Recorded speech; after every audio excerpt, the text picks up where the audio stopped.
Olá pessoal, tudo bem? Eu sou Márcio Aurélio e esse é o canal Raiz Trabalhista. É um canal que se propõe o debate político, as histórias do trabalhismo brasileiro, as minhas histórias naturalmente, e um pouco de atualidade, cultura, faz muito bem para nós. Nós estamos aqui hoje organizando o Encontro da Juventude. Eu falo nós porque eu sou jovem há mais tempo e sou anfitrião. Então, mas que na verdade é a executiva aqui, a diretoria local de Santos da Juventude que está organizando. E nós tivemos aqui convidados ilustres. Já acabei de entrevistar a Bárbara, que é presidente estadual da Juventude. Estou aqui ao lado do nosso palestrante, que é um economista, um jovem economista, extremamente promissor, e já é uma realidade no partido, Gabriel Cassiano, que é presidente da Juventude Socialista da capital e membro da executiva estadual do PDT. Obrigado, Cassiano, por você ter vindo aqui. Parabéns pela palestra. A abordagem não é fácil. Eu sou médico, não entendo nada de economia, mas a gente tem procurado para poder entender o mundo atual e essas insanidades que vem acontecendo, a gente tem que entender um pouquinho a noção de economia, e você teve sucesso no seu intento, que eu tenho certeza que quem participou saiu daqui mais instrumentalizado para o nosso discurso, que é defender o povo desempregado, os desvalidos, né? E qual é o seu prognóstico, seu diagnóstico e seu prognóstico da situação que nós estamos vivendo, rapidamente? Com certeza. Obrigado, Márcio. Quero agradecer aqui pelo convite para estar podendo palestrar aqui junto contigo, junto aí com os membros da Juventude, os membros aqui do partido do PDT de Santos. E vamos lá, o prognóstico é grave, é dos piores, como eu estava dizendo ali na palestra. É uma situação fiscal deturpada e completamente grave, assim, um déficit público gigantesco. É também uma conjuntura em que as forças ocultas aí do sistema financeiro, as forças aí que sempre fizeram lobby, né, para favorecer o capital internacional, se aglutinaram de uma maneira muito organizada e estão também vendendo patrimônio nacional, vendendo todo aquilo que a gente ainda pelo menos restou da nossa estrutura produtiva, da nossa estrutura ali de empresas que pudessem agregar valor na cadeia produtiva.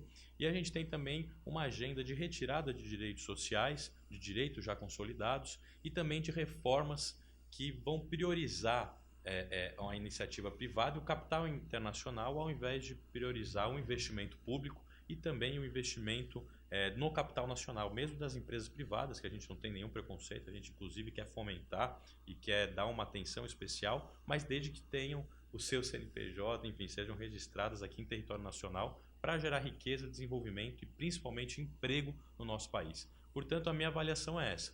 A gente está com muita dificuldade para o nosso país voltar a crescer, voltar a gerar emprego, e esse governo segue, né, num caminho extremamente grave, no caminho oposto daquilo que a gente vai precisar para retomar a atividade econômica e o crescimento econômico. Quer dizer que essa fumaça, essas brincadeiras, essas insanidades, essa forma de lidar com a sociedade de forma com escracho, e do presidente Jair Bolsonaro, na verdade isso é uma grande fumaça, porque por trás existe um projeto de destruição e de venda da nossa economia para o estrangeiro. Quer dizer, ele está distraindo o seu eleitorado, a oposição está brincando com os memes, quando ele manda ir para aquele lugar, está com a tua mãe, o outro passou ciclista lá, o Queiroz, o ciclista passou, ele estava dando entrevista, cadê o Queiroz? Ele, você está com a tua mãe. Quer dizer, isso é uma forma de um presidente lidar, desde o discurso dele na ONU, quer dizer, chamar os médicos cubanos de guerrilheiros, que não é uma prova concreta. Nós já passamos dessa Guerra Fria, né, do comunismo, né, que come criancinha, né? Quer dizer, o que você está testando aqui, na verdade, é que nós estamos caminhando para uma destruição de nossa economia. Exatamente. Repare, como dizia o Ciro, repare bem nessa estratégia. Repare bem, nossa turma boa. Nossa turma boa. Olha, vamos seguir orientando o nosso povo, esclarecendo as coisas. E nós precisamos conversar sobre isso para que a nossa turma entenda e traduza para a linguagem da população e conte para a população que não é só essas brincadeiras que ele faz, essas agressões, né, jocosas que ele todo dia ele implanta na imprensa, Isso aí para esconder uma outra realidade muito mais grave. Para esconder. E ele vai num ponto central hoje da moral brasileira. Da moral brasileira que a esquerda, a velha esquerda, deixou de compreender e passou até a ter um certo preconceito, que foi a ascensão de uma moral pentecostal, evangélica, e também a consolidação de uma moral já existente, né, predominantemente católica, a partir de movimentos carismáticos, etc.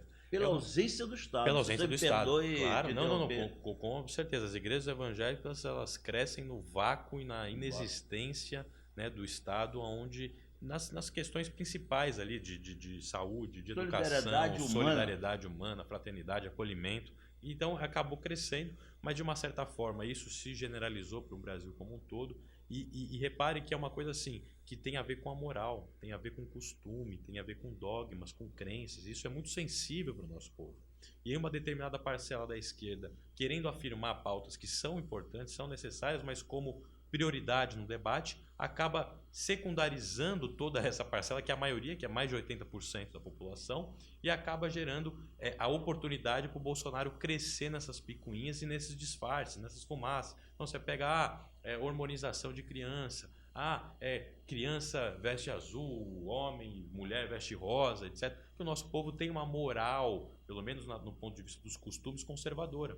E também tem a questão da segurança pública, da insegurança pública, que o nosso povo está com muito medo. São dois assuntos, na moral religiosa do país e também na questão da segurança pública, que a esquerda não sabe lidar e está jogando, né, todo o nosso povo nas mãos da direita. Enquanto o nosso país é destruído, enquanto os direitos trabalhistas são destruídos, enquanto o nosso patrimônio nacional, a nossa sanidade, a nossa estrutura produtiva está tudo indo para o gargalo, tudo indo para o saco, o Bolsonaro cresce nessas mentiras, cresce nesse jogo de fumaça. Por quê? Porque a esquerda dá e levanta a bola para ele cortar. Se a gente não mudar isso, a gente não vai conseguir reverter esse processo. A gente precisa compreender o nosso povo, descer do pedestal de despotismo esclarecido, pseudo-intelectual, e ver o que o nosso povo está querendo na base. O que o nosso povo está precisando? Nosso povo quer que a esquerda discuta saúde, discuta segurança pública, discuta educação, discuta principalmente como voltar a gerar empregos no nosso país. E o PDT tem resposta, porque nós temos o Plano Nacional de Desenvolvimento, que está se aprofundando, como você disse lá embaixo na palestra. Vem mais 2 eixos centrais aí de discussão, de implantação de um plano de desenvolvimento do nosso país. E eu queria que você falasse rapidamente sobre esses principais eixos aí de desenvolvimento do Brasil, que nós podemos agora, para as eleições municipais do ano que vem, trazer isso para cá, para o município. E devemos construir um plano municipal de desenvolvimento, que é a nossa meta aqui em Santos. Nós não estamos preocupados com as eleições, nós estamos preocupados com a vida do nosso povo, porque 27,7% dos 420 santistas vivem abaixo de meio salário mínimo. Nós temos um déficit aqui de 18 mil habitações. Nós temos a favela sob palafitas da Maré, no Mangue, mais miserável do Brasil. Mais miserável do Brasil. É para essa gente que a gente tem que ter olhar.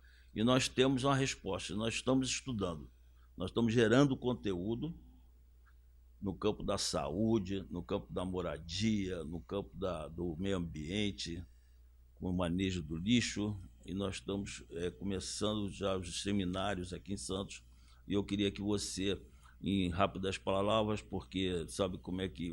Agora eu peguei essa dinâmica de youtuber, né? É o youtuber! Senão o pessoal já... Rapidamente, os pilares do Plano Nacional de Desenvolvimento. Não, maravilha. E é isso. Cadenciar com o plano municipal, que é fundamental, ver o que é competência do município para a gente poder readaptar e trazer a estrutura do Plano Nacional de Desenvolvimento, mas que é ancorado em alguns pilares, que é ancorado na sanidade fiscal do Estado, a partir de uma reforma fiscal que a gente pretende, né, levar, que seja socialmente justa e que taxe definitivamente privilégios e acabe com os privilégios nesse país. Então é uma reforma da Previdência, como a gente já disse, justa, não essa que está aí, não essa que vai ser aprovada pelo governo, que é mais um puxadinho, que não resolve o problema. A gente precisa criar sim um fundo de capitalização público, com uma faixa de renda de 5 salários mínimos para cima, com participação do patronato, com participação do capital, né, do dos patrões, com contribuição patronal, e que seja administrado pelos trabalhadores, seja opcional, mas que seja administrado também pelo Estado, para que a gente possa conseguir garantir uma poupança pública para investir nas obras de infraestrutura. E a retomar essa sanidade fiscal também com uma reforma tributária que junte simplificação, que é a redução de tributos, é a unificação de tributos, e que junte a progressão, né, desses tributos. Que é o quê? É você fazer uma reforma para taxar mais a renda, incidir o imposto sobre a renda e menos no trabalho. E menos no trabalho na produção. E a gente desonerar essa parte, não é zerar, mas é desonerar e cobrar uma taxa, uma alíquota muito menor. E a partir disso, você criar as condições para que o governo brasileiro possa voltar a ter dinheiro para poder aumentar o investimento público, para poder retomar as obras paralisadas, aumentar, enfim, construir algumas obras de algumas lacunas em infraestrutura, principalmente em ferrovias, para a gente poder colocar o nosso país aí diretamente no século XXI e automaticamente consertar a coisa que hoje é o principal motor, que é o emprego. Com 13 milhões de desempregados, nós não vamos em lugar nenhum, como a gente estava falando do endividamento das famílias. Família endividada é família que não compra, é família que não consome. E sem compra e consumo, a gente não move a roda da economia.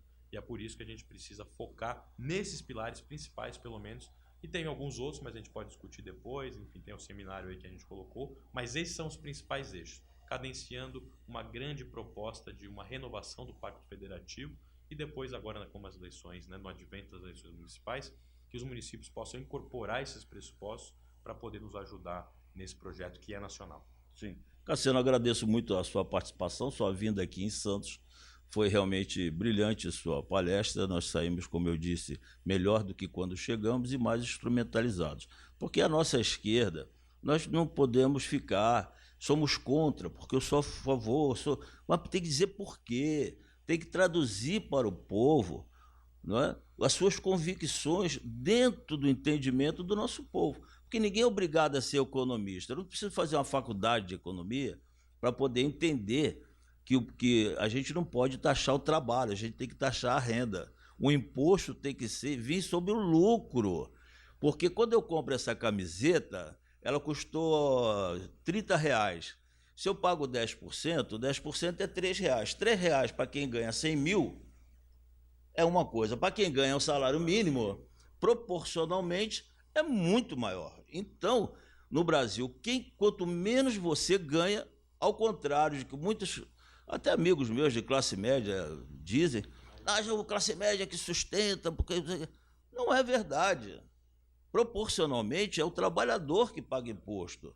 E nós temos que dizer isso, dizer que o PDT tem essa proposta, junto com grandes economistas, Nelson Marconi, o Benevides, aqui esse grande economista de 22 anos, de uma plena sabedoria, no auge da sua vida ativa e política e intelectual, vai trazer cada vez mais, não é, instrumentos e conteúdo para nós que não somos da área. Eu quero agradecer mais uma vez a você e dizer para vocês que dá uma curtida, se inscreva, aperte o sininho, compartilhe, entre na nossa fanpage no Facebook, Raiz Trabalhista, e nos ajude a entrevistar mais e mais vezes o Cassiano Gabriel e outros muitos Cassianos Gabriel que existem no nosso partido e no nosso estado, no nosso país, que é um país rico, né, de potencialidades